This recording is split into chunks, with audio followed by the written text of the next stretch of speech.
It's Fibber McGee and Molly.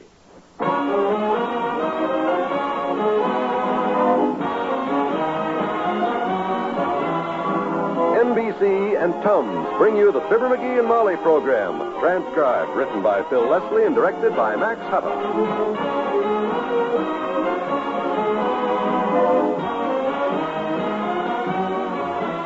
Fibber and Molly will be with you in a minute.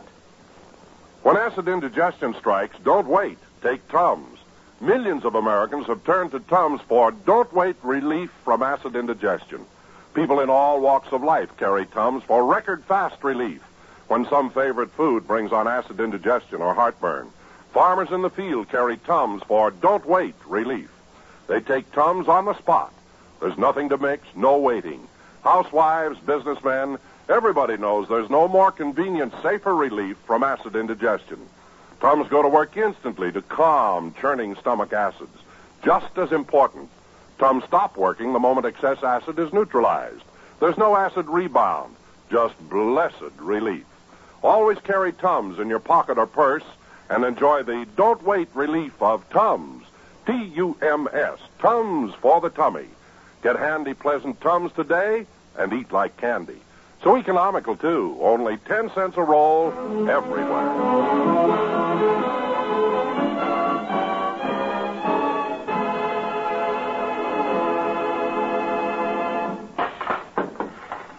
Whew, there. I got the silver all polished. Kitchen's taken care of. I certainly got a lot of work done today with my little man out of the house. Now, Hey, Molly. Hey, Molly, I'm home. Oh, dear, I just made it. I'm in here, McGee. I'm back, kiddo. What's new? Just about everything. I've just finished doing the house from top to bottom. Whew. Good. I don't know when I've put in such a day. Yeah? Floors, woodwork, furniture, shelves. Well, you know, I put in a tough day, too, kiddo. I got everything you sent me for, even if it did take me all day. Good. I'll finish putting these things away and then start the dinner. Good idea. With all that fresh air and running around town, I got an appetite like a fat kid in a candy store. I think I'll just fix myself a little snack while... Don't go in the kitchen. What's the matter? I just finished mopping in there. The floor is still wet. Oh. Well, then I'll just sit here and read the paper. You know, it's... McGee, look out. What's the matter? What happened? The chair, I just shampooed it with some of that new upholstery cleaner. It's wet. Well, all you had to do was tell me. You didn't have to scare me half to death. I'm sorry, dear. That's okay. I'll just sit over here. I'm afraid you can't do that either. I shampooed that one, too. Well, there's still the Davenport. I'll just stretch out Wouldn't you rather do some work in the basement? You know you still haven't fixed that loose leg on your workbench. Not the Davenport, too. Well, once I got started, I thought I might as well do the whole room. Oh, quite a job, too. Fine thing. I spend a hard day chasing all over town, and I can't even sit down and read my newspaper. I've had a busy day, Molly. I'm tired. You've had a busy day. You're tired. You're complaining. Ha! Why, Molly, you raised your voice at me. I'm sorry, sweetheart. I'm just tired, that's all. See there? Even the little parakeet is scolding me. I'm sorry, Birdie. Oh, that's okay, Tootsie. That's okay. You've been working too hard.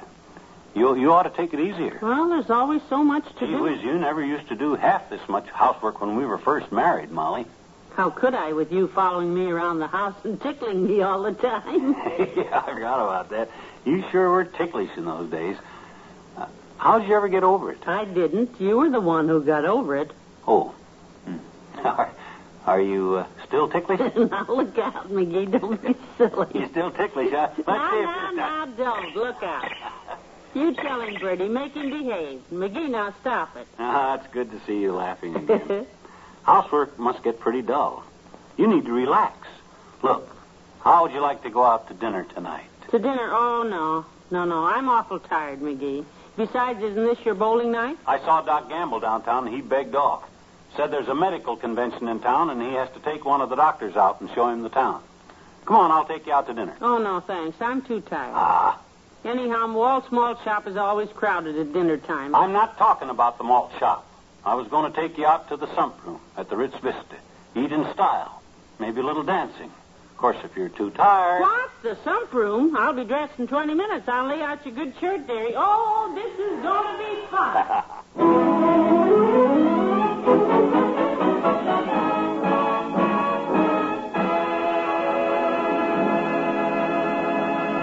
fun with the McGees shortly. You have a lot of driving to do between now and spring, and some of it will be made more difficult by the coming bad weather. That means extra caution on your part to avoid an accident. Statistics show that there are more accidents during the winter months than at other times of the year, and it's easy to see why. Not only snow and ice on the roads, but the added hours of darkness and poor vision caused by frost or fog in the windshield all make for danger. But a little extra attention to the rules of driving safety will help you to avoid an accident that could spell tragedy for you, your family, or friends. First of all, be sure that your car, especially the brakes and tires, is in perfect condition before you start, and have tire chains handy in case you need them. Second, drive slowly. Third, watch the traffic signs and obey them. And fourth, signal for all stops and turns. Guard against traffic accidents this coming winter. Drive carefully for your life.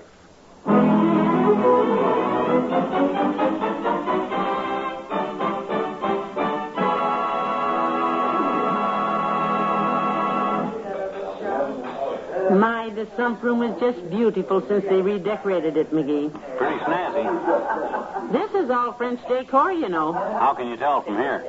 Berets on the waiters. You see? Let's dance when the band plays again, huh? Okay, as soon as we order something to eat.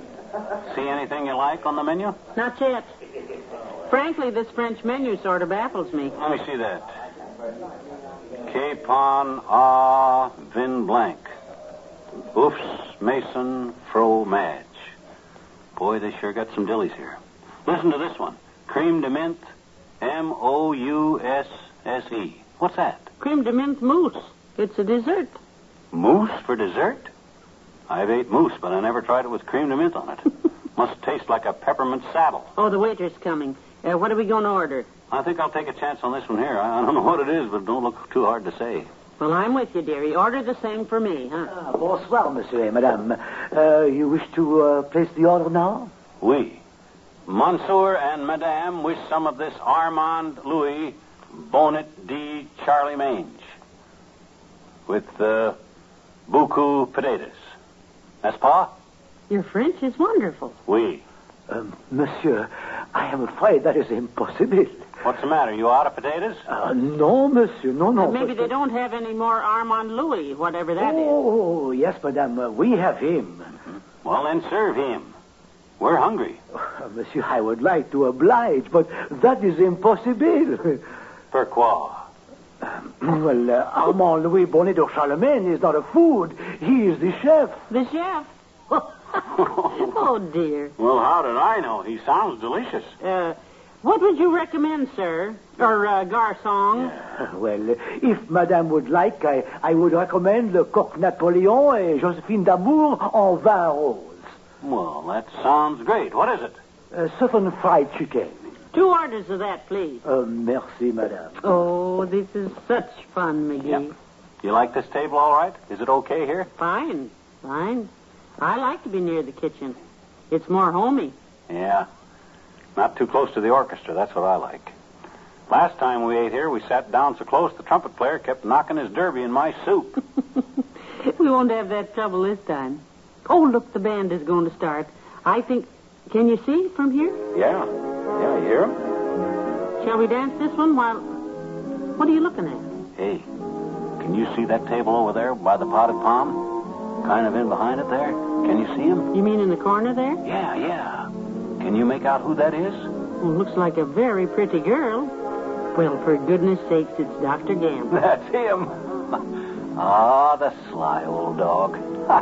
Had to take a visiting doctor out and show him the town, he says. I wonder who the gal is. Must be a patient.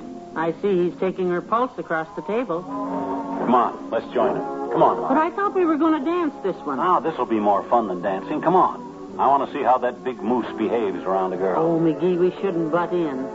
Still, it's the only way we'll find out who his girlfriend is. Come on. Imagine old Lard Bucket with a real girl.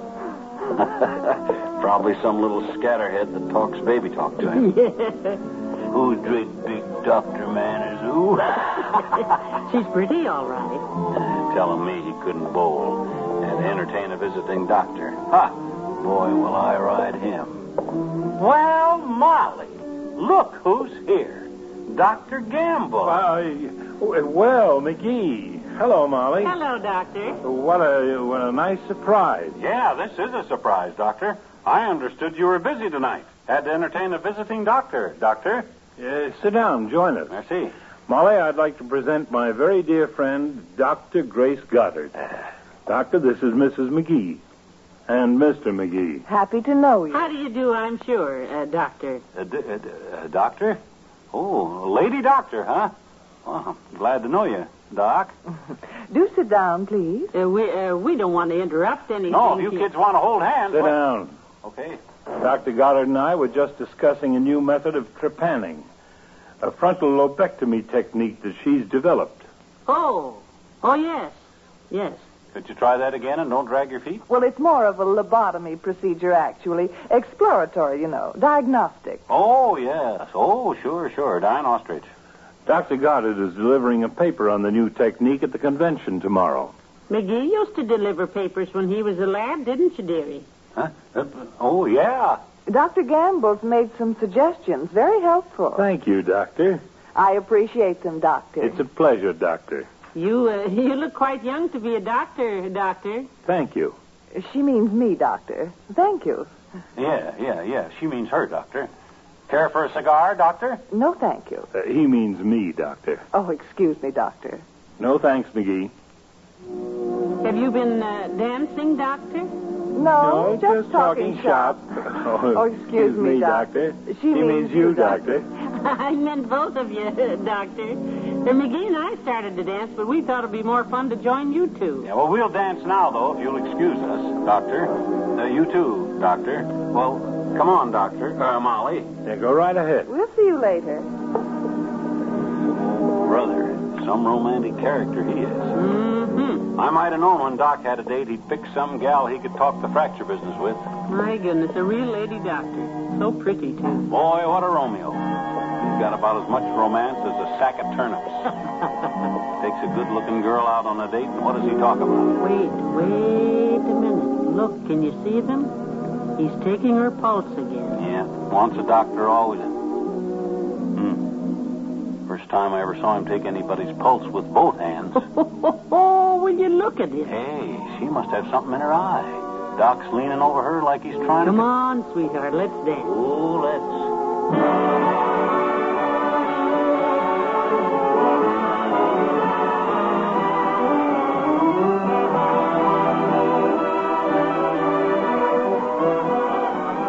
Say goodnight to Fibber and Molly in a moment.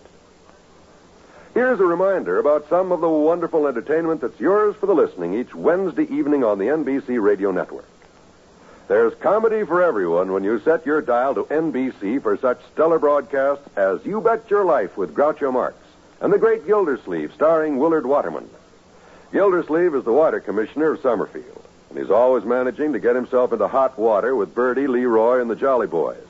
You'll find that the Great Gildersleeve provides 30 minutes of top-flight entertainment that your whole family will enjoy. Then when it's time for Groucho Marx, watch out. Groucho throws a mean ad lib, and there's a barb at the end of every one of them.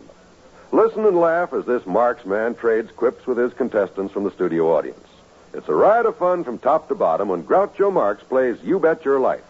Also on Wednesdays, listen to more quiz fun on Walk a Mile with your genial quizmaster, Bill Cullen. Walk a Mile is a new type quiz with each contestant competing for big cash prizes. You'll enjoy Walk a Mile every Wednesday night on the NBC Radio Network.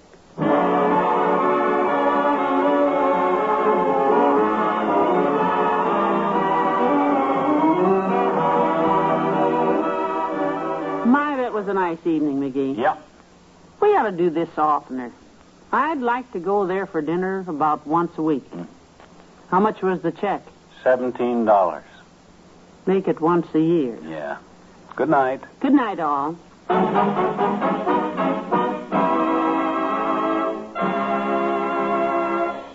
NBC and Tums have brought you the Fibber McGee and Molly program, transcribed with Arthur Q. Bryan as Dr. Gamble, Rolf Sedan as the waiter, and Mary Jane Croft as Dr. Goddard.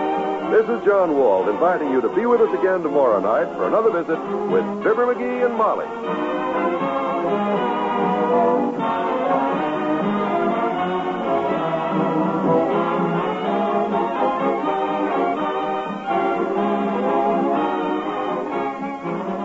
Tonight, laugh with Can You Top This on the NBC Radio Network.